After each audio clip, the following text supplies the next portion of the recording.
Voy a leer de Lorenzo Pepe, sí, imbécil, es el peronismo.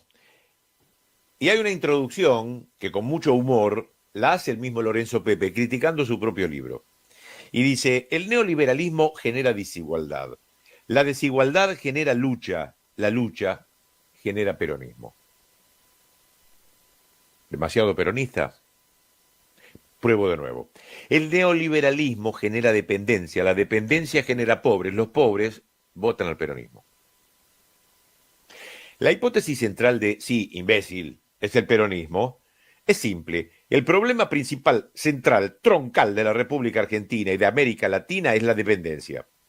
Y para demostrarlo es necesario partir desde el comienzo mismo de nuestra historia. Empezar en 1930 es arbitrario, porque si bien ese golpe de Estado fue un punto de inflexión en el siglo XX, no puede explicarse si no se identifican las fuerzas en pugna en la política argentina desde 1810 en adelante. En su intento por lograr una explicación heterodoxa de la historia argentina, el autor de Es el peronismo, estúpido, parece desconocer la historia que intenta explicar y también parece desconocer a la Argentina misma, siguiendo las huellas de sus antecesores en el siglo XIX, quienes para instaurar el modelo agroexportador argentino insertado en la División Internacional del Trabajo, liderada por Gran Bretaña, decidieron transportar la Europa a estas tierras y aniquilar a sangre y fuego la oposición que realizaron los caudillos del interior. Será por eso que la idea de fuerza de civilización y barbarie hace casi 200 años, es resucitada en estas páginas del siglo XXI con evidente escasa creatividad. Nada nuevo bajo el sol. Así que falla en su hipótesis inicial, que él llama tesis central, equivocando los términos más elementales de una investigación. Una hipótesis es una suposición hecha a partir de unos datos que sirve de base para iniciar una investigación o una argumentación que luego será expuesta en una tesis. El autor, además, supone mal de entrada y para justificar su hipótesis busca explicaciones que no puede cotejar luego con la realidad empírica, sobre todo porque pese a formular presuntuosamente que intentará explicar la historia argentina en forma heterodoxa, su punto de partida es 1930, olvidando todo lo anterior que explica la eclosión producida entonces.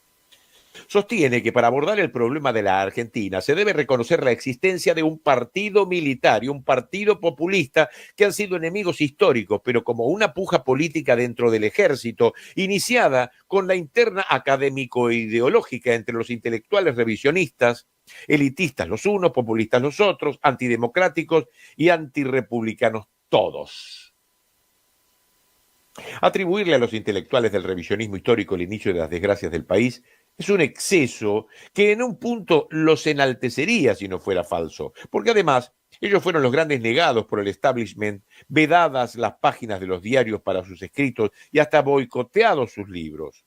Es claro que los mismos que organizaron al país como una neocolonia de Gran Bretaña, condenándolo a proveer materias primas para luego recibirlas manufacturadas a precios exorbitantes, fueron los que instauraron la llamada historia oficial, que desde entonces hasta el presente se enseña en las escuelas con pequeñas variantes y que moldeó las cabezas de generaciones de argentinos que todavía hoy suelen confundirse en sus elecciones y terminan perjudicados en sus intereses. Una historia en la que, como sostuvo Raúl Scalabrini Ortiz, las cosas pasan porque sí y terminan porque sí, dado que si hubiera que explicar las razones quedaría al descubierto la real disputa nacional, dependencia o el propio crecimiento. El autor, en su dislate, intenta, además, demostrar que no fue el peronismo el que sancionó las leyes sociales, tomando un puñado de normas que se habían adoptado con anterioridad, olvidando la nueva Constitución de 1949 que incluyó en el texto de la Carta Magna los derechos conseguidos y que cuestionó la base liberal de la aprobada en 1853 y reformada en 1860 por la influencia porteña y que fue la que permitió que se instaurara en la Argentina el modelo neocolonial. La del 49, además, fue derogada por un decreto de la dictadura militar instaurada luego del derrocamiento del presidente constitucional Juan Domingo Perón. Siguiendo el mismo camino, quiere demostrar también sin suerte que el peronismo no fue el gran redistribuidor de la riqueza nacional.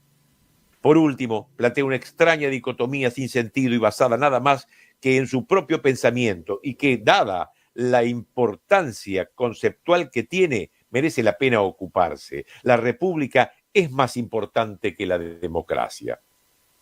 Cada una de estas cuestiones abordaremos con datos empíricos para poder responder con el mismo título de este trabajo. Sí, imbécil, es el peronismo el que logró un país más igualitario, otorgándole dignidad a los trabajadores. Lorenzo Pepe fue un gran amigo, fue un gran político, fue un gran sindicalista y un tipo con un humor extraordinario. Una fuerza que lo acompañó hasta sus 93 años, mucha lucidez, y llevó el nombre de Perón a lo más alto. Yo lo despido con mucho amor desde acá. Recomiendo este librito. Sí, imbécil, es el peronismo. Recuerdo en este programa y vamos a ver las imágenes de cuando me regaló este libro, don Lorenzo, y lo hizo Vení cuando quieras, venía asiduamente al programa, el que ahora tengo en la radio de las Madres de Plaza de Mayo, que se inició en Radio del Plata, y ahí nos dábamos un abrazo que demostraba la amistad que nos teníamos.